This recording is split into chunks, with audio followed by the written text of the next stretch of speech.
The CEO was crying because he went bankrupt, but a street girl proved that he was robbed. The morning in London was grey, like so many others Kyle Brandon had faced over the past 3 years.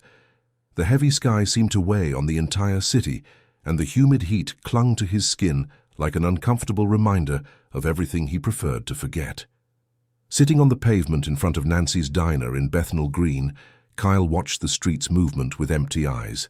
Cars sped by, people walked quickly to their appointments, and he remained there, frozen in time, as if the world had moved on and left him behind.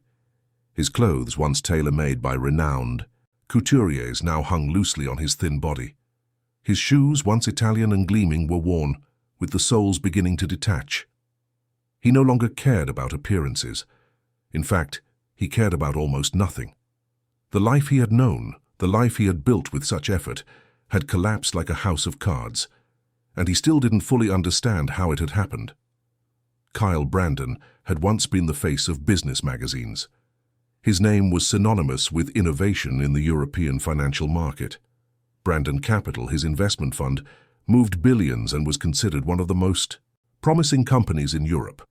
He lectured at international conferences, was consulted by renowned economists, and lived surrounded by people who admired him. Or so he thought. Everything changed in 1 week, a single week that destroyed years of work. The algorithm his team had developed, a sophisticated tool for risk analysis and investment automation, began to show flaws. These weren't small errors. They were catastrophic decisions that led to the loss of millions in a matter of hours. Investors panicked. Investigations began. And Kyle, as CEO and primary technical lead, was singled out as the culprit. He tried to explain that something was wrong, that it didn't make sense, that the system had been tested exhaustively. But no one wanted to listen. The numbers didn't lie, they said. The losses were real, and someone had to pay. His assets were confiscated. His license to operate in the financial market was revoked. His reputation destroyed. And then, as if the universe wanted to ensure he would never rise again, Isabella died. Isabella, his wife, the woman who had been by his side since college, couldn't bear the pressure. She had always been emotionally fragile, but Kyle never imagined things would reach that point. Doctors said it was a heart attack, but Kyle knew the truth. She died of sadness, of shame, of despair. And he hadn't been able to save her. He hadn't been able to save anything. Since then, Kyle wandered through London like a ghost. He avoided places he used to frequent, avoided people he knew. He survived on odd jobs, informal work he found here and there. Nancy, the diner owner, was the only person who extended a hand without judgment. She offered him a small room at the back of the establishment, a tiny space with an old bed and a noisy fan. But for Kyle it was more than enough. He deserved no more than that. Nancy was a woman of few words. She must have been around 60, with grey hair always tied in a tight bun and a gaze that seemed to see beyond appearances. She never asked Kyle about his past, never charged him rent. She just gave him a place to sleep and occasionally a plate of food. Kyle knew she knew who he was.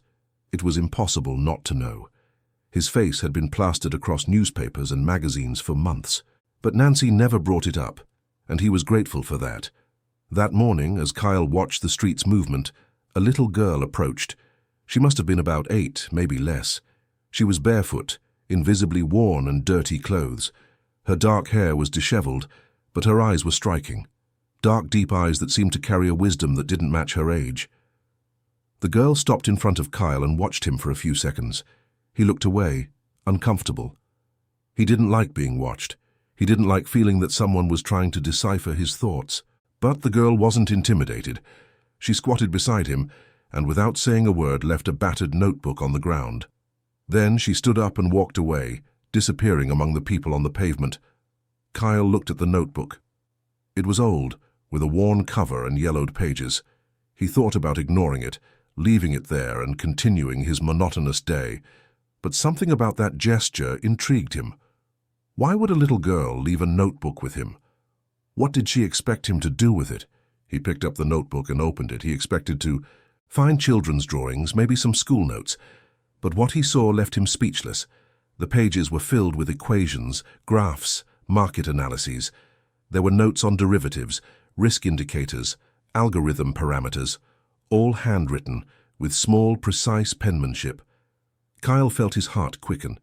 It had been years since he had seen something like this.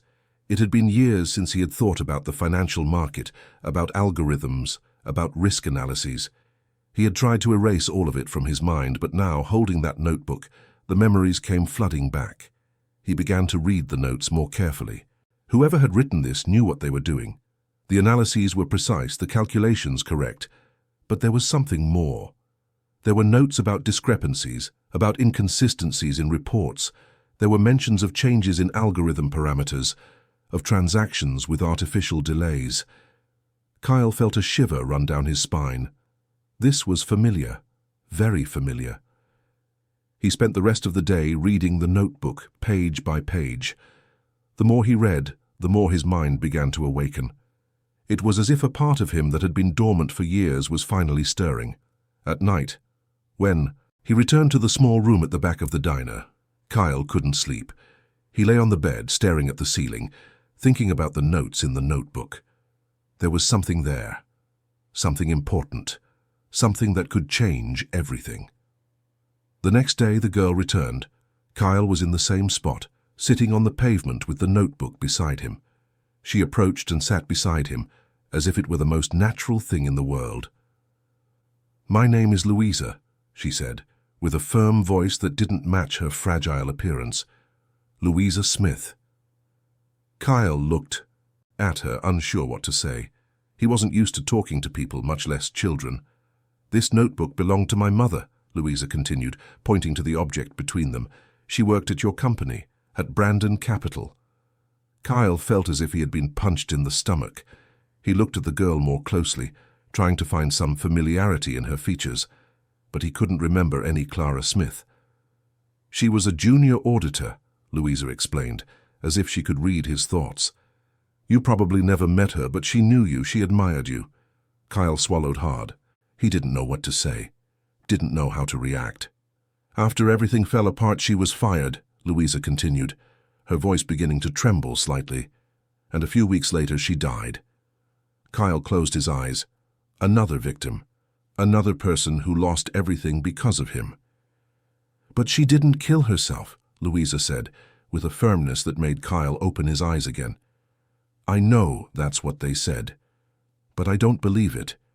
My mother wouldn't do that. She wouldn't leave me alone." The girl wiped a tear that ran down her face but maintained her upright, defiant posture. "She left this notebook," Louisa continued. "She was investigating. She thought something was wrong, that someone had tampered with the numbers, with the reports. She thought you were unfairly blamed."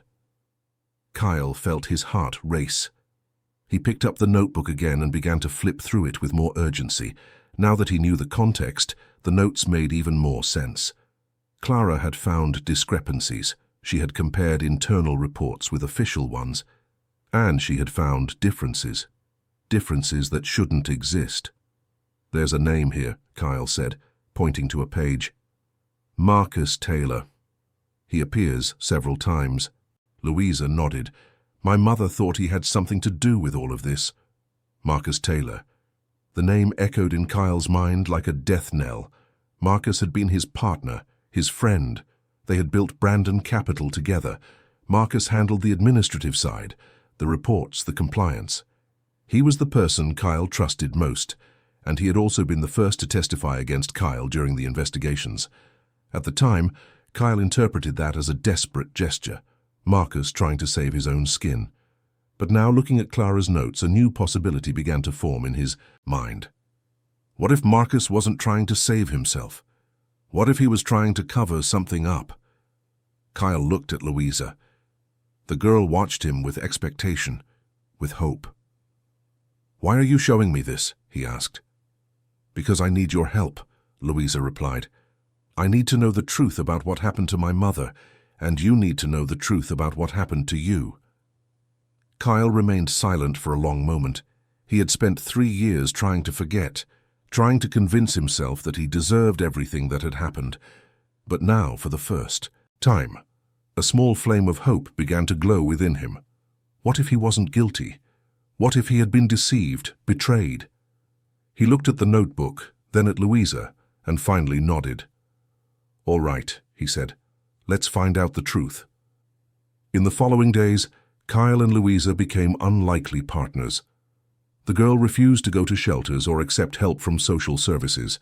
She was smart, knew how to get by on the streets, and had a determination that impressed Kyle. She wanted justice for her mother, and she wouldn't rest until she got it. Nancy, though, reluctant, allowed them to use the old computer at the back of the diner. It was an old slow machine, but it worked. Kyle began to review Clara's notes more carefully, cross-referencing information, looking for patterns. The more he investigated, the more convinced he became that Clara was right. Something was wrong, very wrong. The official reports didn't match the internal data. There were transactions that didn't make sense, changes in parameters that shouldn't have been made, and all the clues led to Marcus.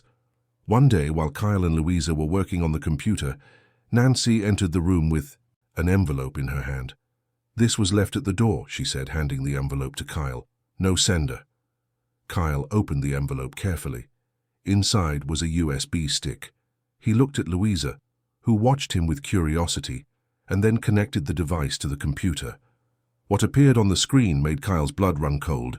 These were internal records of Brandon Capital, system logs, audit reports, change histories, everything that had been confiscated during the investigations and to which he had never again had access. "Who sent this?" Louisa asked. "I don't know," Kyle replied, his fingers already flying over the keyboard. "But whoever it is, they're on our side." He began to analyze the files. There were hundreds of them, perhaps thousands, but Kyle knew exactly what to look for. He went straight to the algorithm change logs, the heart of Brandon Capital. And there it was. Records of modifications made to the system's core parameters. Modifications that Kyle had never authorized. Modifications that had been made by a user with privileged access. The user's name was encrypted, but the metadata revealed crucial information. Time, location, IP address, everything pointed to Marcus Taylor's office. Kyle felt a wave of anger surge through his body. Anger like he hadn't felt in years. Marcus had betrayed him. Marcus had destroyed everything they had built together. And worse, Marcus had let Kyle take the blame. He looked at Louisa, who watched the screen with wide eyes. "We found it," Kyle said, his voice trembling with emotion. "We found the proof." But finding the proof was just the beginning. Kyle knew he would need more. He would need witnesses, additional documents, a solid strategy. Marcus was powerful, had connections, money. It wouldn't be easy to bring him down. Kyle thought of all the people who had worked at Brandon Capital. Many of them had been laid off after the collapse. Some might have known something. Some might have been willing to speak. He began to make a list, names, positions, possible contacts. It was arduous work, but for the first time in years, Kyle felt he had a purpose. He was no longer just surviving. He was fighting. Louisa watched him work with admiration. To her, Kyle was no longer the defeated man she had found on the pavement. He was transforming into something different, something stronger. "You'll do it," she said, with a conviction that warmed Kyle's heart. "We'll do it," he corrected, smiling at the girl. That night, as Kyle lay in his narrow bed, he thought of Isabella. He thought of how happy she would be to know that he was fighting again, that he hadn't given up. He closed his eyes and, for the first time in 3 years, slept peacefully. But the peace would be brief, because Marcus Taylor was not a man who would accept being challenged. And when he found out what Kyle was doing, the war would truly begin. The following days were intense. Kyle plunged into the investigation, reviewing every document, every note, every line of code. Louisa was always by his side, helping as she could, asking intelligent questions that often led Kyle to new discoveries. Nancy watched everything with a mixture of concern and admiration. She knew what they were doing was dangerous. Messing with powerful people never ended well.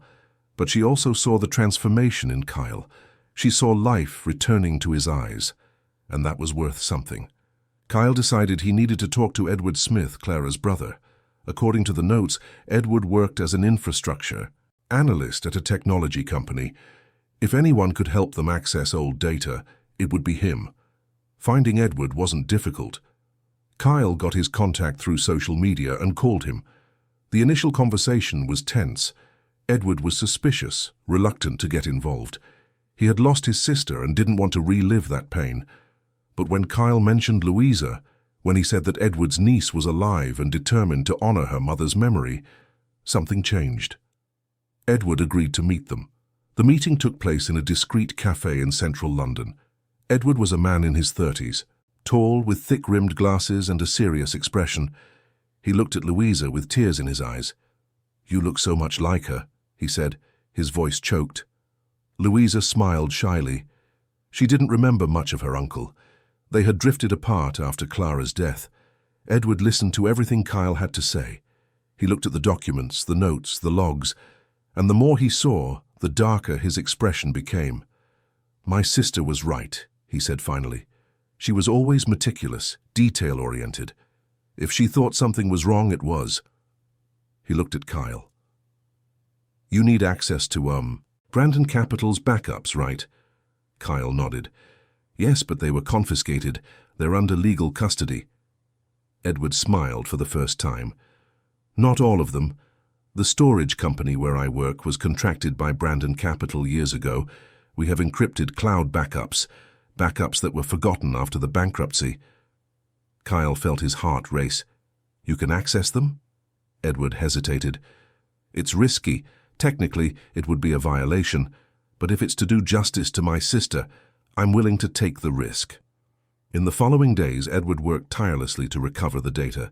He used his access credentials, navigated through layers of encryption, and finally succeeded. The backups were there, intact, waiting to reveal their secrets. Kyle and Louisa spent entire nights analyzing the files, and what they found was devastating. Transactions carried out with an artificial delay of exactly 47 seconds, a time too specific to be a coincidence, a time that nullified the randomization function Kyle had created to protect the system. That wasn't an error, it was deliberate sabotage, and the records clearly showed who had implemented these changes: Marcus Taylor. Kyle felt a mixture of relief and anger, relief at finally having concrete proof of his innocence, anger at having been betrayed by someone he trusted so much. But the proof wasn't enough. Kyle knew he would need more. He would need witnesses who could corroborate the evidence, and he knew exactly who to look for. Renata Carson, former compliance director at Brandon Capital. She had been fired days after the collapse, and Kyle had always found that strange. Renata was competent, dedicated. Why would she be fired so quickly? Finding Renata was more difficult. She had moved to the countryside, cut ties with the financial world, but Kyle was persistent. He located her in a small town in rural England, working in a dental clinic. When Kyle appeared at the clinic, Renata turned pale. She didn't expect to see him again. She didn't want to see him again. But Kyle didn't give up. He showed her the evidence, explained everything he had discovered. And slowly Renata's resistance began to crumble. Finally she admitted it. Marcus had forced her to sign blank documents. He had threatened her, saying that if she didn't cooperate, he would ensure she never worked in the financial market again. And worse, he threatened her son, who needed constant medical treatment. Renata had felt cornered. She did what Marcus asked, ignored internal alerts, signed the false reports. And then, when everything collapsed, she was discarded like a useless piece. Now, with everything exposed, she also wanted justice. She was willing to testify, to tell everything she knew. Kyle felt he finally had what he needed: documentary evidence, witnesses, a coherent narrative. But he knew Marcus wouldn't stand idly by. He knew the battle was just beginning. And he was right. Because that same night, as Kyle was returning to the diner, he noticed he was being followed. Kyle quickened, his pace turning down a side street. His heart pounded, not just from the physical exertion, but from the certainty that he was being watched. He knew that feeling. He had learned to recognize it over the past 3 years, when he occasionally crossed paths with old acquaintances who looked at him with a mixture of pity and contempt. But this was different. This was deliberate. He glanced over his shoulder and saw a man in a dark suit keeping his distance, but clearly following his steps. Kyle turned another corner, entering a narrow alley he knew well. It was a shortcut he used to get back to the diner. The man hesitated for a moment but continued to follow.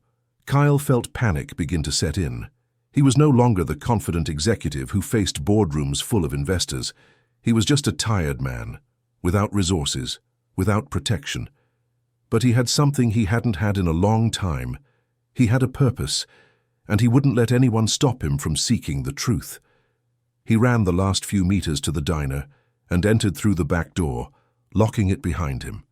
Nancy was in the kitchen, wiping the counter. She looked at him with concern. "What happened?" she asked. "I'm being followed," Kyle replied, still breathless. Nancy frowned. "Are you sure?" Kyle nodded. "I am. They know I'm investigating." Nancy dried her hands on her apron and walked to the window, discreetly peering out into the street. "I don't see anyone now," she said. "But you need to be careful, Kyle. These people don't mess around." "I know," Kyle said, sitting in a chair. "But I can't stop now. I'm too close." Louisa appeared at the door, her mother's notebook in her hands. She had overheard the conversation. "What are we going to do?" she asked, her voice firm despite the visible fear in her eyes. Kyle looked at the girl. She was so young, so vulnerable. He didn't want to put her in danger, but he also knew she wouldn't give up. Louisa was stubborn, determined, just like her mother, apparently. "We're going to continue," Kyle said, "but we need to be more careful. We can't give them any chance to stop us." In the following days, Kyle and Louisa intensified their precautions. They varied their activity times, used different routes, avoided conversations in public places. Edward continued to help remotely, sending encrypted data that Kyle analyzed on the old diner computer. The evidence continued to accumulate. Each new document, each new log, each new transaction revealed more details of the sabotage orchestrated by Marcus. But Kyle knew he needed more than technical proof. He needed a narrative the public could understand. He needed faces, stories, emotion. It was then that he thought of Tatiana Moore. Tatiana was a lawyer specializing in corporate fraud, known for her work on high-profile cases. Kyle had met her years ago at a conference on business ethics. They had spoken briefly, and Kyle had been impressed by her intelligence and determination. He hesitated before contacting her. Tatiana probably knew who he was, knew about his downfall. She might refuse him, might not believe him. But Kyle didn't have many options. He needed professional help, and Tatiana was the best he knew. He found her contact online and sent an email briefly explaining the situation. To his surprise, Tatiana replied the same day, agreeing to meet him. The meeting took place in a small office Tatiana kept in central London. It was a modest but organized space, with shelves full of legal books and case files. Tatiana was a woman in her 40s with short hair and a piercing gaze. She greeted Kyle with a firm handshake and invited him to sit. "I remember you," she said, getting straight to the point. "I followed your case at the time. I always thought there was something strange." Kyle felt immense relief. "So you believe me?" Tatiana smiled slightly. "I believe in evidence. And from what you told me in the email, it seems you have plenty." Kyle spent the next hour presenting everything he had discovered. He showed Clara's notebook, the USB drive logs, the backups recovered by Edward Renata's testimony. Tatiana listened intently, taking notes, asking pointed questions. When Kyle finished, Tatiana remained silent for a moment, processing everything she had heard. "This is solid," she said finally. "Very solid. But you understand that going against Marcus Taylor won't be easy, right? He has resources, connections, top-tier lawyers." "I know," Kyle said, "but I can't let this go. It's not just about me. It's about all the people who lost everything because of him. It's about Clara. It's about Louisa." Tatiana nodded. "Then we'll need a careful strategy. We can't just take this to the FCA or the police. They'll want to investigate, and that could take years. Meanwhile, Marcus will have time to destroy evidence, bribe witnesses, do whatever it takes to protect himself." "What do you suggest?" Kyle asked. Tatiana leaned back in her chair, thoughtful. We need to make this public. Hold a press conference. Present the evidence to journalists, to the public. Create so much pressure that the authorities have no choice but to act quickly. Kyle felt a chill down his spine. A press conference meant exposing himself completely. It meant facing cameras, questions, judgments. But it also meant having control over the narrative. It meant ensuring the truth was heard. I'll do it, he said. I'll do whatever it takes. Tatiana smiled. Excellent. Then let's start preparing. In the following days, Tatiana worked tirelessly to organize the press conference. She contacted journalists from respected outlets, prepared a complete dossier with all the evidence, rehearsed with Kyle the possible questions he might receive. Louisa also participated in the preparations, insisting on being present at the conference. Kyle tried to dissuade her. It's dangerous, Louisa. You're just a child. But Louisa was adamant. My mother died. Because of this. I have the right to be there. I need to be there. Tatiana supported the girl. Her presence will make the story more human, more real. People need to see the faces of the victims. Kyle conceded, though reluctantly. He knew Louisa was right, but that didn't make things any less frightening. As preparations progressed, the signs that Marcus was aware of their activities intensified. A drone was seen flying over the diner, taking photos. Threatening messages began to arrive on Kyle's phone, messages from unknown numbers telling him to stop meddling where he wasn't wanted. Nancy became increasingly concerned. Maybe you should reconsider, she said one evening while serving coffee to Kyle. These people are dangerous. Kyle looked at her with gratitude. I know you're worried, Nancy, and I'm grateful for everything you've done for me. But I have to do this. I can't live the rest of my life knowing I was too cowardly to fight. Nancy sighed. Then at least promise you'll be careful. I promise, Kyle said. The press conference was scheduled for a week later. Tatiana rented a room in a hotel in central London and sent invitations to the main media, outlets. The response was surprising. Many journalists confirmed their presence, curious to know what Kyle Brandon, the disgraced executive, had to say. The night before the conference, Kyle barely slept. He mentally reviewed everything he would say, all the evidence he would present. He thought of Isabella, how proud she would be of him. He thought of Clara, how she deserved to have the truth revealed. He thought of Louisa, how that brave girl had changed his life. When the sun rose, Kyle got up and got ready. He didn't have elegant clothes, but Tatiana had provided a simple suit for him. When he looked in the mirror, Kyle barely recognized himself. It had been years since he had worn a suit. It had been years since he had seen himself as anything other than a failure. But now, looking at his reflection, he saw something different. He saw a man who was fighting, a man who hadn't given up. Louisa was waiting for him at the diner, wearing a simple dress Nancy had bought for her. The girl was nervous, but determined. Are you ready? Kyle asked. I am, Louisa replied. They left together, accompanied by Edward, who had come from another city to support them. Renata would also be present, ready to testify. The hotel was busy when they arrived. Journalists were already gathered in the room, adjusting cameras, testing microphones. Tatiana greeted them at the entrance, checking the last details. All ready? She asked. All ready, Kyle replied. They entered the room and positioned themselves behind a table with microphones. The camera lights came on, and Kyle felt the weight of all eyes on him. For a moment he thought about backing down, about fleeing the exposure, but then he looked at Louisa beside him and his courage returned. Tatiana opened the conference, giving a brief introduction. Then she handed the floor to Kyle. He took a deep breath and began to speak. He told his story, from the founding of Brandon Capital to its collapse. He spoke about the investigations, about the guilt he had carried for 3 years, and then, with a firm voice, he presented the evidence of the sabotage. He showed the logs, the reports, the testimonies.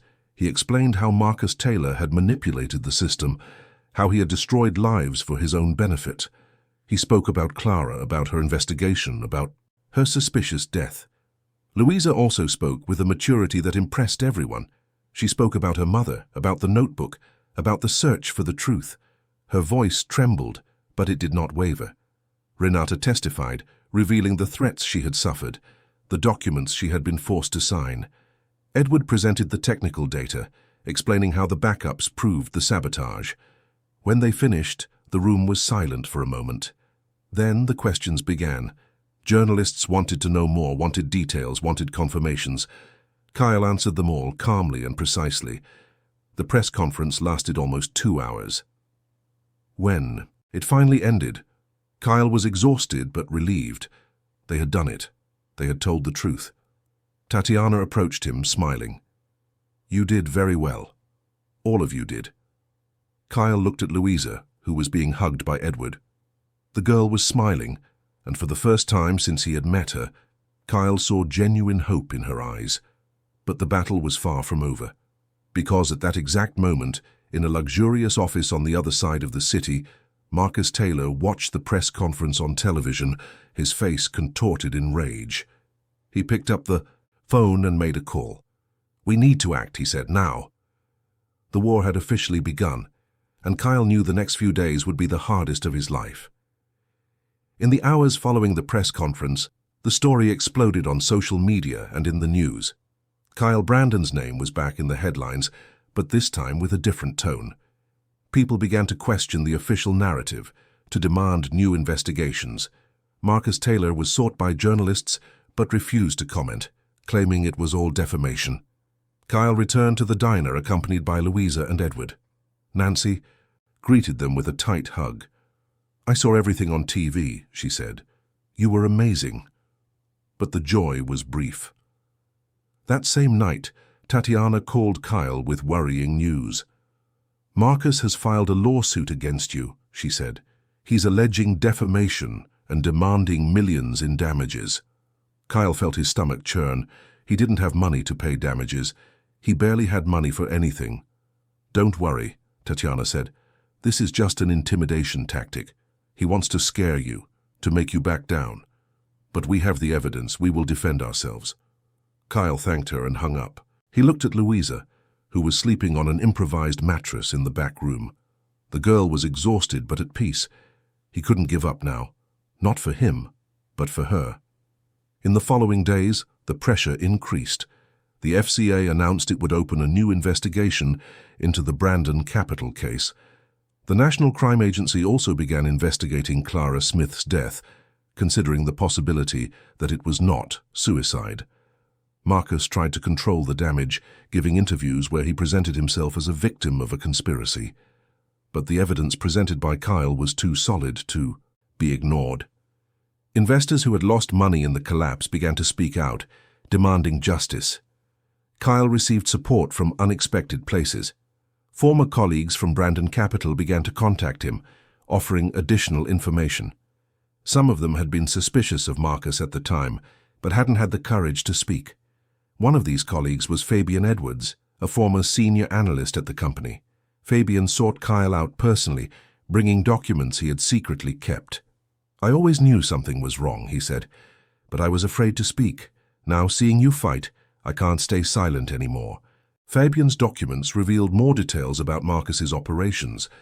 They showed how he had diverted funds, how he had manipulated reports, how he had built a complex fraud scheme. With each new piece of evidence, the net around Marcus tightened. But he was not a man who would surrender easily. He had resources, he had lawyers, he had influence, and he was willing to use all of it to protect himself. Kyle knew the battle would be long, but for the first time in 3 years, he felt he had a chance. A chance to clear his name, a chance to get justice, a chance to start over. And as he looked at Louisa, who now smiled more, who now had hope, Kyle knew it was all worth it. Because it wasn't just about him. It was about all the people who had been harmed. It was about showing that the truth, however difficult to reach, is always worth fighting for. Night fell over London, and Kyle prepared for another day of battle. But this time, he was not alone. He had allies, he had proof, he had a purpose. And that made all the difference. The following weeks were a whirlwind of emotions and events. The FCA's investigation progressed rapidly, driven by public pressure and the evidence presented by Kyle. Marcus Taylor, who had always remained untouchable, now saw his empire begin to crack. Kyle woke up every day with a mixture of hope and anxiety. Every news report, every development, every new witness that emerged was a step towards justice. But it was also a reminder of how much more there was to do, how many obstacles still needed to be overcome. Louisa remained by his side, a constant and comforting presence. The girl had transformed. She was no longer the barefoot, frightened child he had met on the pavement. She now had a home, albeit modest, in the back of the diner. She had clean clothes, regular food, and most importantly, she had hope. Nancy had grown fond of the girl in a way that surprised even herself. The diner owner, who had always been reserved and distant, now found herself caring for Louisa as if she were her own granddaughter. She took her to school, helped with her homework, ensured she was always well fed. One morning, while Kyle was having coffee at the diner, Tatiana appeared with important news. "The FCA wants to hear from you officially," she said, sitting at the table. "They've scheduled a hearing for next week." Kyle felt his heart race. "Is that good?" "It's great," Tatiana replied. "It means they're taking it seriously. It means you'll have the chance to present your evidence formally." "And Marcus," Tatiana smiled. "He's also been summoned, and from what I hear, he's not happy about it at all." Kyle allowed himself a moment of satisfaction. For the first time, Marcus was being forced to respond. He was being forced to face the consequences of his actions. But the satisfaction was brief, because that same afternoon, Kyle received an unexpected visit. A well-dressed, middle-aged man with an air of authority entered the diner and asked to speak with him privately. "My name is Roderick Aldridge," the man said, extending his hand. "I'm a lawyer. I represent some of the investors who lost money in the collapse of Brandon Capital." Kyle shook his hand, suspicious. "What do you want?" Roderick sat down. "My clients followed your press conference. They saw the evidence you presented, and they want to join you in a class-action lawsuit against Marcus Taylor." Kyle was surprised. "A class-action lawsuit?" "Yes," Roderick confirmed. "We're talking about dozens of investors, perhaps hundreds, people who lost their savings, their businesses, their lives. They want justice, and they want to recover what they lost." Kyle looked at Tatiana, who had joined the conversation. "What do you think?" Tatiana thought for a moment. "It's a good idea. The more people who join, the more pressure we'll put on Marcus, and the more resources we'll have to fight." Kyle nodded. "Then I'm in." Roderick smiled. "Excellent. I'll start organizing everything. I'll keep you informed." After Roderick left, Kyle felt strangely energized. He was no longer alone in this fight. There were other people, other victims, all united by a common goal, and together they were stronger. But Marcus was not a man who would accept defeat easily. In the following days, he intensified his efforts to discredit Kyle. He hired a public relations firm to spread negative stories about him, questioning his mental sanity, his competence, his honesty. Articles began to appear on dubious blogs and news sites, alleging that Kyle was fabricating evidence, that he was trying to shift the blame onto someone else. Some even suggested he was using Louisa as a propaganda piece. Kyle was furious when he read these accusations. How could anyone be so cruel? How could anyone use a child, a victim, for their own ends? Tatiana calmed him. "This is expected," she said. "Marcus is desperate. He knows he's losing, so he's trying anything to change the narrative." "But is it working?" Kyle asked. "Are people believing these lies?" "Some are," Tatiana admitted. "But most aren't. The evidence you presented is too solid, and every day more people are speaking out in your favor." She was right. Despite Marcus's efforts, public opinion continued to turn against him.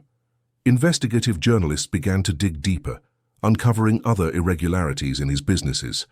It was revealed that Brandon Capital was not the only case. Marcus had been involved in other dubious schemes over the years. One of these revelations came from a journalist named Patricia Saunders, who worked for one of the country's largest newspapers. Patricia had been investigating Marcus for months, even before Kyle's press conference, and now had explosive information. She sought Kyle out personally, bringing documents that showed how Marcus had diverted funds from other investments, how he had created shell companies to launder money, how he had bribed authorities to avoid investigations. "This goes beyond Brandon Capital," Patricia said. "Marcus Taylor is a career criminal, and you were just one of his victims." Kyle was shocked by the extent of the corruption. He had always known Marcus was ambitious, but he never imagined he was so unscrupulous. "Are you going to publish this?" he asked. "I am," Patricia confirmed. "But I wanted to give you a warning first. When this comes out, it's going to be a huge scandal. And you're going to be at the center of it all. Are you sure you're prepared?" Kyle looked at Louisa, who was playing with a puzzle Nancy had bought for her. The girl was happy, carefree. He wanted to protect her from all of this, but he knew he couldn't. The truth needed to come out, no matter the cost. "I'm prepared," he said. Patricia's article was published in the Sunday edition of the newspaper, occupying the front page and several internal pages. The impact was immediate. Social media exploded with comments, shares, indignation. Marcus Taylor's name became synonymous with fraud and corruption. The FCA announced it would expand its investigation to include all of Marcus's activities. The National Crime Agency also got involved, opening a criminal inquiry. Marcus was summoned to testify, and this time there was no escaping. Kyle watched the unfolding events with a mixture of satisfaction and sadness. Satisfaction at seeing justice being served. Sadness for everything that had been lost, for all the lives that had been destroyed. He thought of Isabella, how she would have reacted to all of this. She had always been kind, compassionate. She probably would have felt sorry for Marcus despite everything, but Kyle couldn't feel pity. He could only feel anger and determination. The FCA hearing was scheduled for a Tuesday. Kyle spent the previous days preparing with Tatiana, reviewing documents, rehearsing answers. He knew he would be intensely interrogated, that every word would be analyzed, every statement verified. On the day of the hearing, Kyle woke up early. He put on the same suit he had worn to the press conference and looked in the mirror. He looked different, stronger, more confident. The journey of the past few months had transformed him. Louisa insisted on accompanying him, and Kyle didn't have the heart to refuse. Edward was also present, as were Renata and Fabian. Everyone wanted to support him, to show that he was not alone. The FCA headquarters was an imposing building in central London. Kyle entered accompanied by Tatiana, feeling the weight of the occasion. He was led to a hearing room where several commission members were already seated, waiting. Marcus Taylor was also there, sitting on the other side of the room with his lawyers. He looked at Kyle with an expression of contempt, but Kyle did not avert his gaze. He was no longer afraid of Marcus. He was no longer afraid of anything. The hearing began, with the commission chairman making a brief introduction. Then Kyle was called to testify. He stood up and walked to the designated chair, feeling all eyes on him. The questions began. Kyle answered them all calmly and precisely, presenting the evidence he had collected, explaining how he had discovered the sabotage, detailing Marcus's role in everything. The commission members listened intently, taking notes, asking follow-up questions.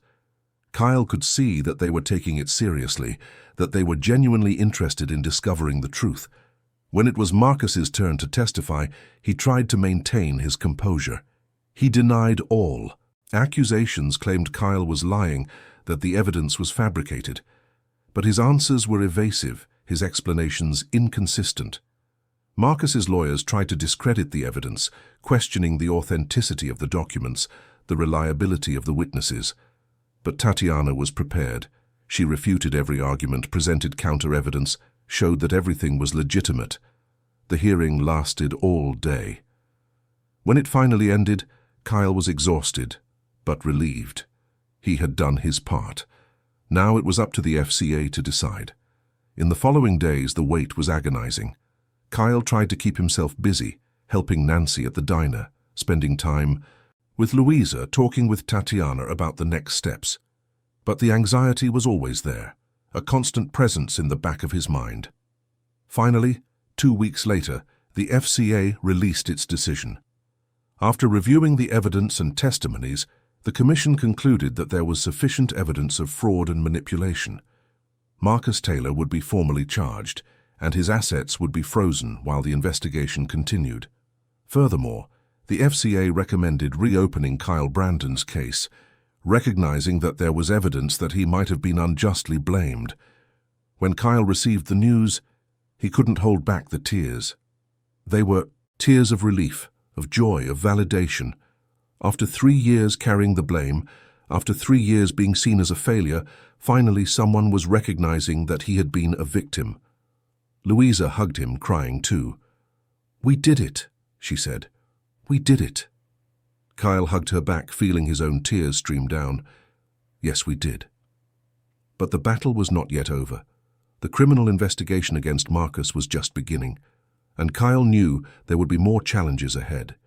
But for the first time in a long time, he felt he had a chance to rebuild his life, a chance to clear his name, a chance to be happy again. That night, Nancy prepared a special dinner to celebrate. She made a traditional British stew, Kyle's favorite dish, and invited Edward, Renata, Fabian, and Tatiana to join them. It was a night of joy, laughter, and hope. As he looked around the table, seeing all those people who had supported him, who had believed in him, Kyle felt something he hadn't felt in years. He felt part of something bigger. He felt loved. And when Louisa fell asleep in his lap, exhausted but happy, Kyle knew it had all been worth it, because it wasn't just about justice. It was about family. It was about finding light in the darkness. It was about never giving up, no matter how difficult things got. The journey was still far from over, but Kyle was ready for what came next, because now he was no longer alone. And that made all the difference. The following months were a roller coaster of emotions. The criminal investigation against Marcus Taylor progressed, revealing deeper and deeper layers of corruption and fraud. Each new discovery was a blow to his reputation, to his empire, carefully built on lies. Kyle followed everything closely, but also began to look forward. The FCA had officially recommended a review of his case, and Tatiana worked tirelessly to ensure his license was restored. But more than that, Kyle began to think about what he would do next, how he would rebuild his life, how he would move forward. Louisa continued to be his greatest source of inspiration. The girl had enrolled in a school near the diner and was doing well. She was intelligent, curious, and had a thirst for knowledge that impressed her teachers. Nancy had become her legal guardian, a process Tatiana had helped facilitate, and the girl finally had the stability she deserved. One afternoon, while Kyle was helping Louisa with her math homework, Edward appeared at the diner with important news. "The police have finally concluded the investigation into Clara's death," he said, his voice filled with emotion. Kyle and Louisa looked at him, waiting. "And?" Edward took a deep breath. "It wasn't suicide. They found evidence that she was forced to take the medication. There were signs of a struggle, indications that someone was with her that night." Louisa turned pale. "Who was it?" "They don't know for sure yet," Edward replied, "but there are indications pointing to someone connected to Marcus. The police are investigating." Kyle felt a wave of anger. Marcus had not only destroyed lives financially, he had taken lives, literally. "Are they going to arrest him?" Louisa asked, her voice trembling. "They will," Edward assured her. "With all the evidence we have now, he won't escape." And he was right. 2 weeks later, Marcus Taylor was formally charged with fraud, money laundering, market manipulation, and involvement in Clara Smith's death. He was preventatively arrested, and his bail was denied due and a flight risk. The news of Marcus's arrest was met with celebration by all who had been harmed by him.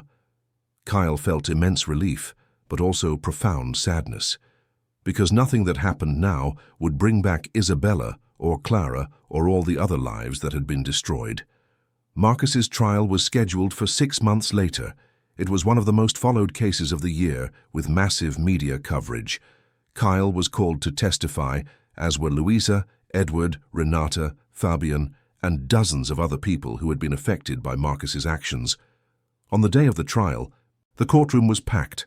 Journalists, victims, curious onlookers, All wanted to see the outcome of that story. Kyle entered, accompanied by Louisa and Tatiana, feeling the weight of the occasion. Marcus sat at the defense table, surrounded by his lawyers. He seemed smaller, more fragile than Kyle remembered. Imprisonment had taken its toll. But when their eyes met, Kyle saw that arrogance was still there. Marcus still believed he could escape. The trial lasted weeks. Witness after witness took the stand, telling their stories, presenting evidence. The prosecution built a solid case, showing how Marcus had orchestrated a complex fraud, scheme that lasted years. When it was Kyle's turn to testify, he told his story calmly and clearly. He spoke about the founding of Brandon Capital, about the trust he had placed in Marcus, about the betrayal. He spoke about the 3 years he spent in the gutter, carrying a guilt that wasn't his. He spoke about Louisa, about Clara, about all the lives that had been destroyed. Louisa also testified, with a courage that left many in the courtroom in tears.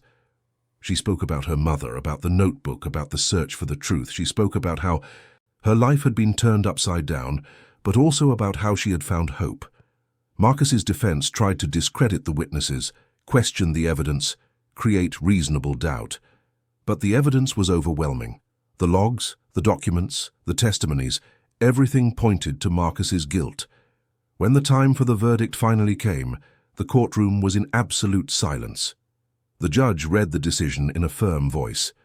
Marcus Taylor was found guilty on all charges. He was sentenced to 20 years in prison, with no possibility of parole for the first 10 years. When the sentence was announced, there was an explosion of emotions in the courtroom. Some people cried with relief, others applauded. Kyle simply closed his eyes, feeling an enormous weight lifted from his shoulders. Louisa hugged him, crying. "We did it," she said. "We got justice for my mother." Kyle hugged her back, feeling his own tears fall. "Yes, we did."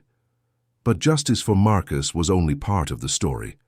Kyle still needed to rebuild his own life, and that began a few weeks after the trial, when the FCA finally issued its decision on his case. After a full review of the evidence, the commission concluded that Kyle Brandon had been unjustly blamed for the collapse of Brandon Capital. His license was restored, and he was officially acquitted of all charges. The news was met with celebration by all who had supported him. Tatiana organized a small party at the diner, inviting all the friends and allies Kyle had made throughout his journey. It was a night of joy and gratitude. Kyle looked around, seeing Nancy serving food with a smile on her face, Louisa laughing with Edward, Renata and Fabian chatting animatedly, Tatiana toasting with Roderick and other lawyers who had joined the cause. He thought about how his life had changed. A year ago he was sitting on the pavement without hope, without purpose. Now he had a family, he had friends, he had a future. But Kyle knew he couldn't simply go back to what he was before. He had changed. The experience had transformed him. He no longer wanted to be the executive focused only on profits and numbers. He wanted to do something that had meaning, that helped people. It was then that he had an idea. What if he used his experience, his knowledge, to help other victims of financial fraud? What if he created an organization that offered legal and technical support to people who had been deceived, who had lost everything? He shared the idea with Tatiana, who was enthusiastic. "It's perfect," she said. "You have the experience, you have the credibility, you have the passion. I'll help you structure everything." In the following months, Kyle worked tirelessly to get the idea off the ground. He created the Brandon Institute, a non-profit organization dedicated to helping victims of financial fraud. Tatiana joined as legal director, Edward as technology director, Renata as compliance director. Louisa, though still young, also wanted to participate. She became the face of the organization, sharing her story, inspiring other victims not to give up. The institute started small, operating from a modest office in Canary Wharf, but it quickly gained recognition. Victims of fraud from all over the country began to seek them out, looking for help, looking for justice. Kyle dedicated himself body and soul to the work. Every case he helped resolve, every person he managed to help, was a small redemption. It was a way to transform his pain into something positive, and while working, he also began to rebuild his personal life. He moved from the small room at the back of the diner to a small but comfortable apartment. Louisa went with him, and Nancy visited them regularly, always bringing food and affection. Kyle also began to open himself up to new possibilities. He had spent so long focused on surviving, on fighting, that he had forgotten what it was like to simply live. Now he allowed himself small pleasures, walks in the park, dinners with friends, movie nights with Louisa. And slowly he began to feel something he hadn't felt in years. He began to feel happiness. One afternoon, while working in the Institute's office, Kyle received an unexpected call. It was a reporter from a business magazine wanting to do a story about his journey, about his redemption. Kyle hesitated. He wasn't sure if he wanted to expose himself again, if he wanted to relive everything he had been through, but then he thought of all the people who could be inspired by his story, who could find hope in his journey. He accepted. The interview was published a few weeks later, occupying the magazine's cover. The headline read, "From Villain to Hero, The Incredible Journey" of Kyle Brandon. The article told the entire story, from the collapse of Brandon Capital to the creation of the Institute, including the struggle to prove his innocence. The response was overwhelming. Kyle received hundreds of messages of support from people who identified with his story, who were inspired by his resilience. He also received invitations to speak, to share his experience. And although it was still difficult to talk about everything he had been through, Kyle began to accept some invitations, because he realized that his story wasn't just about him, it was about all the people who had fallen and needed to find the strength to get up. It was about showing that no matter how dark the night, there is always a light at the end of the tunnel. One night, after a particularly emotional lecture, Kyle returned home and found Louisa waiting for him. She was doing her homework at the kitchen table, but stopped when she saw him enter. "How was it?" she asked. "It was good," Kyle replied, sitting beside her. "Difficult, but good." Louisa smiled. "I'm proud of you." Kyle felt his heart warm. "I'm proud of you too. Of us. Of everything we've achieved." Louisa hugged him, and Kyle hugged her back, feeling immense gratitude for that brave girl who had changed his life. Because in the end, it wasn't about money or success or recognition. It was about human connections. It was about love, about family, about never giving up. It was about finding light in the darkness and helping others do the same. And as he looked at Louisa, Kyle knew he had found his purpose. It was no longer to be the successful executive. It was to be a father, a mentor, a defender of the wronged. It was to use his experience to make a difference in the world, and that, he realized, was more valuable than any fortune he had ever possessed. 2 years had passed since Marcus Taylor's trial, 2 years of rebuilding, growth, and transformation. The Brandon Institute had become a national reference in combating financial fraud, helping hundreds of victims recover their lives and their resources. Kyle woke up every day with a sense of purpose he had never experienced before. His work in the financial market, however successful it had been, had always seemed empty in comparison. Now every case he resolved, every person he helped, had a profound meaning. Louisa had grown up. At 10 years old, she was a brilliant girl, full of life and determination. She continued to be the inspiration for the Institute, participating in events, sharing her story, showing the world that it was possible to overcome the most terrible adversities. She had also become an exceptional student.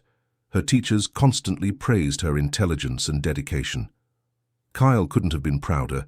He had officially become her legal guardian, a process Tatiana had facilitated, and now they were a true family. Nancy remained a constant presence in their lives. The diner was still open, but now with the help of employees Nancy had hired. She spent more time with Kyle and Louisa, participating in dinners, outings, celebrations. She had become the grandmother Louisa had never had, and Kyle was grateful for that. One morning, while Kyle was working in his office at the Institute, Tatiana entered with a smile on her face. "I have some news," she said. "Good or bad?" Kyle asked. "Good. Very good. We just received a significant donation from a group of investors who were helped by the Institute. They want to fund the expansion of our operations to other regions of the country. Kyle was surprised. Seriously? Seriously, Tatiana confirmed. We're talking about enough resources to open offices in at least 5 major cities. We can help many more people. Kyle felt a wave of emotion. It was more than he had dreamed of. Let's do it, he said. Let's take the Institute nationwide. The expansion began in the following months. Kyle traveled to several cities, establishing partnerships, recruiting professionals, structuring operations. It was intense but rewarding work. In every city he visited, Kyle found stories similar to his own. People who had been deceived, who had lost everything, who struggled to rebuild their lives. And in each of these stories he saw a little of himself. He saw the pain, the despair, but also the resilience, the hope. During one of these trips in Manchester, Kyle met Mariana Costello. Mariana was a lawyer specializing in consumer law and had followed the Institute's work from the beginning. She offered to lead the local office, and Kyle was impressed by her passion and competence. Mariana was a woman in her mid-30s with brown hair and expressive green eyes. She had a contagious energy and a determination that reminded Kyle of Tatiana. But there was something more, a kindness and empathy that touched Kyle in a way he didn't expect. They spent several days working together, structuring the Manchester office, defining strategies, meeting local victims. And during that time, Kyle realized he was developing feelings for Mariana, feelings he hadn't experienced since Isabella. At first, he tried to ignore them. He felt guilty, as if he were betraying his wife's memory. But Tatiana, always perceptive, noticed what was happening. Isabella would want you to be happy, she said one night during a frank conversation. She wouldn't want you to spend the rest of your life alone. Kyle knew she was right. Isabella had always been generous, always wanted the best for him. But still, it was difficult. Difficult to allow himself to feel again, to allow himself to be vulnerable. He decided to go slowly. He continued working with Mariana, developing a genuine friendship. They talked about everything, from Institute cases to their personal lives. Mariana had also experienced loss. Her father had been a victim of fraud years ago, and that had motivated her to dedicate herself to consumer law. They had a lot in common. And slowly, Kyle began to open himself up to the possibility of a new relationship. Meanwhile, in London, Louisa was also undergoing her own transformations. She had joined a group of young activists fighting for social justice and corporate transparency. She used her story to inspire other young people to get involved, not to passively accept injustices. Kyle was amazed to see the woman Louisa was becoming. She had her mother's intelligence and determination, but also a strength of her own forged by the adversities she had faced. One night, during a family dinner at Nancy's house, Louisa announced that she wanted to study law when she grew up. I want to be like Tatiana, she said. I want to help people fight for justice. Kyle felt his heart swell with pride. Your mother would be so proud of you, he said. Louisa smiled. I know, and I know she's watching me from somewhere, and that she's happy. Nancy wiped a tear. You two are incredible, she said. You've turned so much pain into something so beautiful. Kyle looked around the table. Edward was there, as were Renata and Fabian, who continued to work at the Institute. Tatiana was also present, as was Roderick, who had become an important partner in the Institute's expansion. These people, who had started as strangers, were now his family. And Kyle realized that this was true wealth, not money, not professional success, but genuine human connections. A few months later, Kyle returned to Manchester to check on the progress of the local office. Mariana greeted him with a warm smile, and they spent the day reviewing cases, meeting the team, celebrating victories. That night, Mariana invited him to dinner at a restaurant overlooking the River Irwell. It was a pleasant evening, full of deep conversations and laughter, and when Mariana took his hand across the table, Kyle didn't pull away. I like you a lot, Kyle, she said, and I know you've been through a lot, that you're still recovering, but I want you to know that I'm here. No pressure, no expectations, I'm just here. Kyle felt his eyes fill with tears. I like you too, Mariana. A lot. But I'm afraid. Afraid to open up again. Afraid to lose again. Mariana squeezed his hand. I understand. And I won't rush anything. We'll go at your pace. And that's how it began. Slowly, carefully, but sincerely. Kyle and Mariana began a relationship that was different from anything Kyle had experienced before. It was mature, based on mutual respect and understanding. When Kyle told Louisa, she was happy for him. You deserve to be happy, she said, and Mariana seems like an amazing person. She is, Kyle confirmed, and you'll love her. And Louisa did love her. When she finally met Mariana, the two connected immediately. Mariana had a natural ease with children, and Louisa appreciated her intelligence and humor. Nancy also approved. Isabella would like her, she told Kyle. And more, importantly, you like her. That's what matters. Life continued to improve. The Brandon Institute was thriving, helping more and more people. Kyle had found a new love, a new family. Louisa was growing strong and determined, but Kyle never forgot where he came from. He never forgot the 3 years he spent in the gutter, the pain, the despair. He used those memories as fuel, as reminders of why his work was so important. He also never forgot Isabella. He kept a photo of her in his office, and often talked to her in his thoughts, telling her about his day, about Louisa, about everything that was happening. He knew she would be proud of how he had risen, of how he had transformed his pain into purpose. A year later, during an awards ceremony where the Brandon Institute was recognized for its work, Kyle went on stage to receive the award. He looked at the audience and saw Louisa, Mariana, Nancy, Tatiana, Edward, Renata, Fabian, Roderick. He saw all the people who had supported him, who had believed in him when he didn't believe in himself. And when it was his turn to speak, Kyle didn't talk about the Institute or about its achievements. He talked about people, about how a barefoot girl had changed his life, about how the kindness of a diner owner had given him a roof when he had nothing, about how friends and allies had helped him fight when he was ready to give up. He spoke about resilience, about hope, about never giving up, and when he finished, there wasn't a dry eye in the audience. After the ceremony, Louisa hugged him. That was the best speech I've ever heard, she said. Kyle hugged her back. It's because it was true, everything. I said every word came from the heart. That night, back home, Kyle looked at the starry London sky. He thought about everything he had been through, all the battles he had fought, all the victories he had achieved, and he realized that his journey wasn't about going back to who he was before. It was about becoming someone better, someone more compassionate, more empathetic, more human. He had lost a lot, his company, his reputation, his wife, but he had also gained a lot. A daughter in Louisa, a family in his friends, a purpose in his work, a new love in Mariana. And as he entered his apartment where Louisa was already sleeping and Mariana was waiting for him with a smile, Kyle knew he was finally home. Not in a physical place, but in a state of mind, a place of peace, acceptance, and gratitude.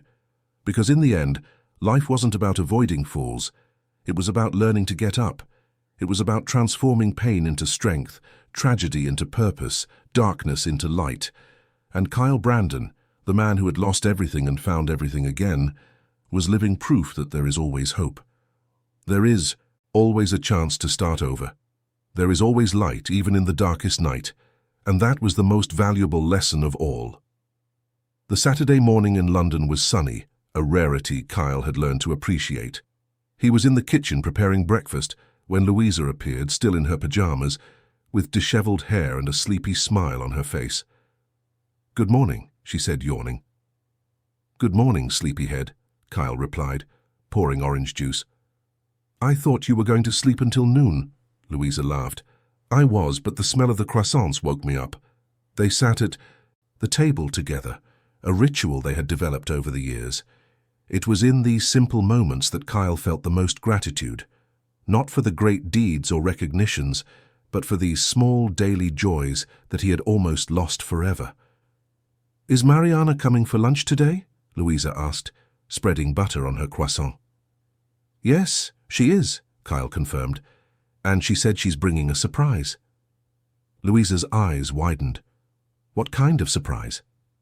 Kyle shrugged. If I knew, it wouldn't be a surprise. The truth was, Kyle was curious too. Mariana had moved to London 6 months ago, taking on the national coordination of the Brandon Institute. Their relationship had evolved naturally, without haste but with depth. She had become an essential part of their lives, and Louisa adored her. After breakfast, while Louisa watched cartoons in the living room, Kyle received a call from Tatiana. She sounded agitated. "Kyle, I need you to come to the office," she said. "We have a situation." "On a Saturday?" Kyle asked, concerned. "It's urgent. A new case, very big. I need your opinion." Kyle sighed. "All right. I'll be there in an hour." He explained the situation to Louisa, who understood immediately. "Go," she said. "I'll be fine here. Nancy said she was coming over later anyway." Kyle kissed her forehead and left. The Institute's office was a 20-minute drive away, in a modern building in Canary Wharf. What had started as a modest operation now occupied 2 entire floors, with a team of over 50 professionals. When he arrived, Tatiana was waiting for him in the meeting room, accompanied by 2 men Kyle didn't know. One was young, in his mid-20s, with red eyes from crying recently. The other was older, perhaps 60, with a grave expression. "Kyle, these are Philip. Nolan and his father, Robert," Tatiana introduced. "They contacted the Institute last night through our emergency channel." Kyle shook both their hands and sat down. "What happened?" Robert took a deep breath before speaking. "My son is a software developer. He created an investment app that was starting to gain traction. 3 months ago, he received a partnership proposal from a company called Tech Invest Solutions." Philip continued, his voice trembling. "They seemed legitimate. They had an office, a team, references. They offered investment and infrastructure to expand the app. I accepted. I signed the contracts." "And then?" Kyle asked, already imagining where this was going. "Then they took control," Philip said. "They changed the codes, blocked my access, and started using the app for a financial pyramid scheme. Thousands of people invested money, thinking it was my legitimate app, and now everything has collapsed."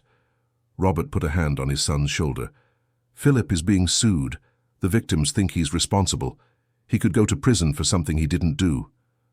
Kyle felt a familiar pang in his chest. It was his story repeating itself. A young entrepreneur betrayed by people he trusted, being blamed for crimes he didn't commit. "Do you have the contracts?" Kyle asked. Philip nodded, handing over a folder full of documents. "I have everything.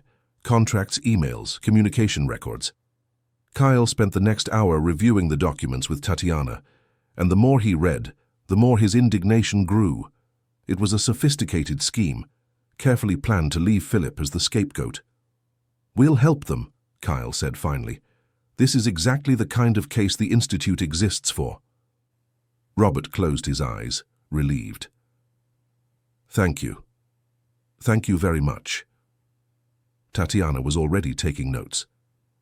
"I'll need access to all your records, Philip. Everything you have. On Tech Invest Solutions," Philip agreed. "I'll do whatever it takes." After they left, Kyle remained in the meeting room, looking out the window at the city below. Tatiana approached. "Are you all right?" she asked. "I am," Kyle replied. "It's just that sometimes it's hard to see other people going through what I went through." Tatiana touched his shoulder. "But now they have you. They have someone who understands, who fought and won. That makes all the difference." Kyle smiled. "You're right.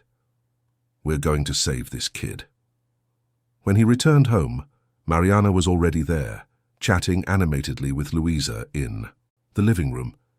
She stood up when she saw him and kissed him. "Everything all right?" she asked, noticing his expression. Kyle nodded. "Just a difficult case, but we'll solve it." Mariana smiled. "I know you will, but now, let's forget about work for a few hours. I have that surprise I promised." She picked up a bag from the sofa and handed it to Louisa. The girl opened it with curiosity and found 3 tickets. Tickets to the West End musical, Louisa shouted, jumping with joy. I wanted to see this so much, Mariana laughed. I know, you've been talking about it for weeks. The show is tonight. Louisa hugged Mariana tightly. You're the best. Kyle watched the scene with a warm heart. Seeing Louisa so happy, so full of life, was the greatest reward he could have. The night was magical, the musical was vibrant, full of music and dance. Louisa was mesmerized from beginning to end, her eyes shining with each number. Kyle held Mariana's hand throughout the performance, feeling complete in a way he hadn't felt in years. After the show, they went for ice cream at a nearby parlor. Louisa couldn't stop talking about her favorite, scenes imitating dance steps, humming the songs. This was the best day of my life, she declared, licking her chocolate ice cream. Kyle and Mariana exchanged glances. That's good, honey, Mariana said. You deserve all the best days. When they returned home and Louisa went to sleep, Kyle and Mariana stayed on the balcony, watching the city lights. I was thinking, Mariana began hesitantly. My lease expires next month. Kyle looked at her. And are you going to renew? Mariana bit her lip. Actually, I was thinking of not renewing. I was thinking of maybe moving in here. With you and Louisa, if you want, of course. Kyle felt his heart race. He hadn't expected that, but he realized it was exactly what he wanted. Mariana already spent most of her time there. She was already part of the family. I want to, he said, pulling her close. Very much. Mariana smiled, her eyes sparkling. Seriously? Seriously? You're already part of our lives, Mariana. Already part of our family. Formalizing it just makes sense. They kissed, and Kyle felt a deep peace. His life had become something he never imagined. It wasn't the life he had planned years ago, when he was at the top of the financial world. It was something different, something better. In the following days, Kyle plunged into Philip's case. He and Tatiana worked tirelessly, investigating Tech Invest solutions, tracking down those truly responsible for the scheme. What they discovered was shocking. Tech Invest was merely a front for a criminal group that had been operating for years, creating fake companies, attracting young entrepreneurs, using their creations for fraudulent schemes, and then abandoning them to face the consequences. Philip was not the first victim. There had been at least a dozen other similar cases in the past, 5 years, but none of them had managed to prove their innocence. All had been convicted or financially ruined trying to defend themselves. Kyle wouldn't let that happen to Philip. He contacted Patricia Saunders, the journalist who had helped him expose Marcus Taylor. She was fascinated by the story and began her own investigation. Meanwhile, Tatiana filed a lawsuit on Philip's behalf, presenting all the evidence they had collected. She also contacted the victims of the scheme, explaining that Philip was as much a victim as they were. The reaction was mixed. Some people believed, others remained skeptical.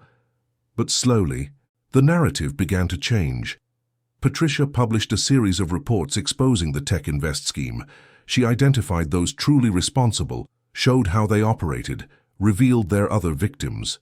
The impact was enormous. The police opened an investigation. Those responsible for Tech Invest were identified and arrested, and Philip slowly began to clear his name. One afternoon he appeared at the Institute's office with tears in his eyes. I don't know how to thank you, he said. You saved my life. Kyle hugged him. We just did what was right. Now you have a second chance. Use it well.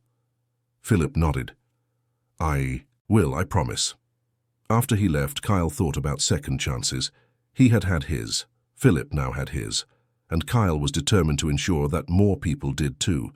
That night, during family dinner, Kyle announced Mariana's decision to move in. Louisa was radiant. Seriously, you're going to live with us? She asked, jumping from her chair. Mariana laughed. If you don't mind sharing the space with me. Louisa hugged her. I don't mind. It's going to be amazing. Nancy, who was dining with them, smiled. This house is getting more and more full of love. Isabella and Clara would be happy seeing this. Kyle felt his eyes well up. He knew Nancy was right. Isabella and Clara would be happy. Happy to see that life continued. that love continued, that hope continued. And as he looked at his family, at Louisa laughing, at Mariana smiling, at Nancy with her wise and affectionate gaze, Kyle knew he was exactly where he should be. Life had knocked him down, but he had gotten up, and now he was helping others do the same. And there was no greater purpose than that. Mariana's move happened on a sunny Saturday in October. Edward, Fabian, and Roderick showed up to help with the boxes, turning what could have been a stressful day into a joyful celebration. Nancy prepared a hearty lunch for everyone, and the house was filled with laughter and lively conversation. Louisa was radiant, helping Mariana organize her things in the room she would now share with Kyle. The girl had grown so much in recent years. At 12 years old, she already showed signs of the strong and determined woman she would become. But she was also entering adolescence, with all the emotional complexities that came with it. That night, after everyone had left and the house finally became quiet, Kyle found Louisa sitting alone on the balcony, looking at the starry sky. "May I sit?" he asked. Louisa nodded, and Kyle sat beside her. They remained silent for a few moments, just enjoying the peaceful night. "Are you all right?" Kyle asked finally. "I know today was a big day." Louisa hesitated before answering. "I'm happy, really. I love Mariana, and I'm happy she's moving in with us." "But?" Kyle prompted, realizing there was something more. "But sometimes I feel guilty," Louisa admitted, her voice small. "Like I'm betraying my mother. She should be here. It should be her living with us, being happy." Kyle felt his heart ache. He pulled Louisa close, hugging her. "Your mother will always be a part of you, Louisa. Nothing and no one can change that. And I'm sure she would want you to be happy, to have a family that loves you." "But I barely remember her," Louisa said, tears streaming down her face. "Sometimes I try to remember the sound of her voice, her smell, and I can't. And that scares me." Kyle wiped her tears. "That's why we keep memories in other ways. Through photos, through stories, through the notebook she left. Your mother lives in you, Louisa, in your intelligence, in your determination, in your kindness. Every time you fight for justice, every time you help someone, you are honoring her memory." Louisa sobbed. "I just wish she were here." "I know, honey. I wish Isabella were here too. But they're not, and we have to move forward. It doesn't mean forgetting them. It means living in a way that would make them proud." Louisa snuggled into Kyle's embrace. "Do you think my mother would like Mariana?" Kyle smiled. "I'm sure she would. Mariana is kind, intelligent, dedicated to doing good. Your mother would completely approve." Louisa was silent for a moment. "So it's okay for me to love her, not like a mother, but like family." "It's more than okay," Kyle assured her. "Love isn't limited, Louisa. You can love your mother's memory and also love Mariana. One doesn't diminish the other." Louisa nodded, seeming lighter. "Thank you, Dad." Kyle felt his heart leap. It was the first time Louisa had called him that. He had become her legal guardian years ago, but she had always called him by his name. Hearing that word was one of the most emotional experiences of his life. "You're welcome, daughter," he replied, his voice choked. They stayed there for a while longer, just enjoying each other's company. When they finally went inside, Mariana was in the kitchen making tea. "Everything all right?" she asked, noticing Louisa's red eyes. "Everything's great," Louisa replied, hugging Mariana. "Welcome to the family." Mariana hugged her back, touched. "Thank you for accepting me." That night, Kyle lay beside Mariana, feeling a deep peace. His life had transformed in ways he never imagined. He had a daughter, a partner, a family. He had a purpose that went beyond himself. The following months were filled with adjustments and discoveries. Mariana brought new energy to the house. She cooked different dishes, reorganized some spaces, brought plants and decorations that made the apartment more welcoming. Louisa loved having another female presence at home, someone she could talk to about things she wasn't comfortable discussing with Kyle. Work at the Institute remained intense. Philip Nolan's case was successfully resolved, and he not only cleared his name but also received compensation for damages. He decided to use part of the money to create a foundation that would help other young entrepreneurs protect themselves from fraudulent schemes. Kyle was proud to see Philip transform his pain into purpose, just as he himself had done. It was proof that the cycle of help the Institute had created was working. One day, Kyle received an unexpected email. It was an invitation to speak at the Global Business Ethics Conference to be held in Lisbon, Portugal. The event would bring together business leaders, academics, and activists from around the world to discuss ethical practices in business. Kyle was surprised and honored. He showed the email to Mariana, who was enthusiastic. "You have to accept," she said. "Your story needs to be heard on a global scale." "But it's in Lisbon," Kyle hesitated. "I'll be gone for a week." Mariana smiled. "We'll be fine. And besides, this is important. You can inspire people all over the world." Louisa also encouraged him. "Go, Dad. Show the world what you've learned." Kyle accepted the invitation. In the following weeks, he prepared intensely, reviewing his presentation, rehearsing, ensuring his message was clear and impactful. The trip to Lisbon was his first international trip since the collapse of Brandon Capital. He remembered the countless times he had traveled to conferences in the past, always in first class, staying in luxurious hotels, surrounded by admirers. Now, he traveled in economy class, staying in a modest hotel, but he felt richer than ever. The conference was held in a modern convention center by the Tagus River. There were hundreds of participants from dozens of countries. Kyle felt a little intimidated, but also determined. His lecture was scheduled for the second day. When he stepped onto the stage and looked at the audience, he saw faces of all ages from all parts of the world, all there to learn, to share, to grow. He began by telling his story. He hid nothing. He spoke about his success, about his downfall, about the 3 years in the gutter. He spoke about Louisa, about Clara's notebook, about the fight to prove his innocence. He spoke about Marcus's betrayal, about the trial, about the creation of the Brandon Institute. But more than that, he spoke about lessons, about the importance of ethics in business, about how greed and unscrupulousness can destroy lives, about how crucial it is to have verification systems, transparency, accountability. He spoke about second chances, about how everyone deserves the opportunity to start over, to learn from mistakes, to become better. And he spoke about hope, about how, no matter how dark the night, there is always a light at the end of the tunnel, about how human resilience is extraordinary, and how together we can create a more just world. When he finished, there was a moment of silence. Then the audience erupted in applause. Many people were crying. Others stood up, giving him a standing ovation. Kyle felt emotional and humble.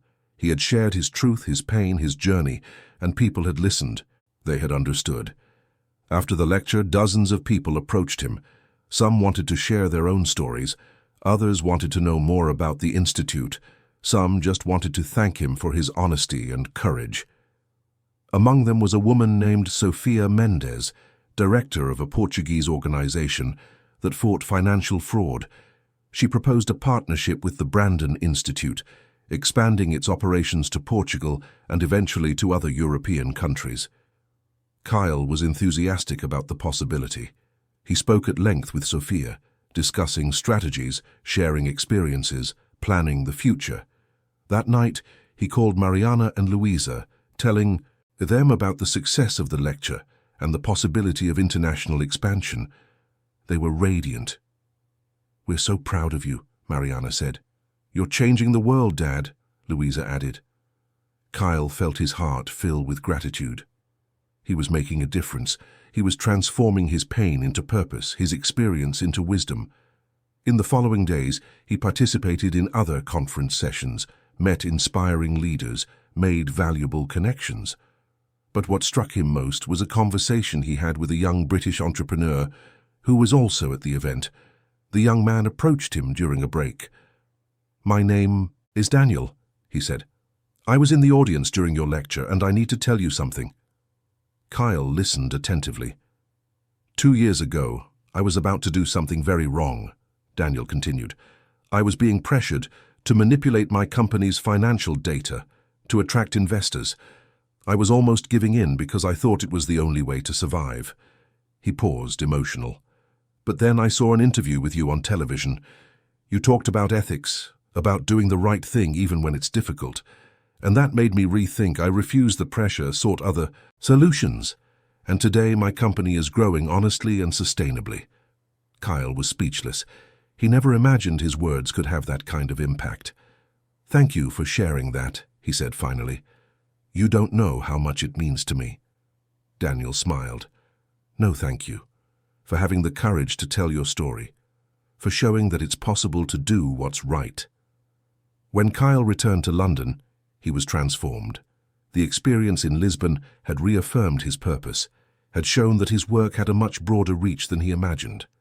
Mariana and Louisa met him at the airport, with signs and hugs.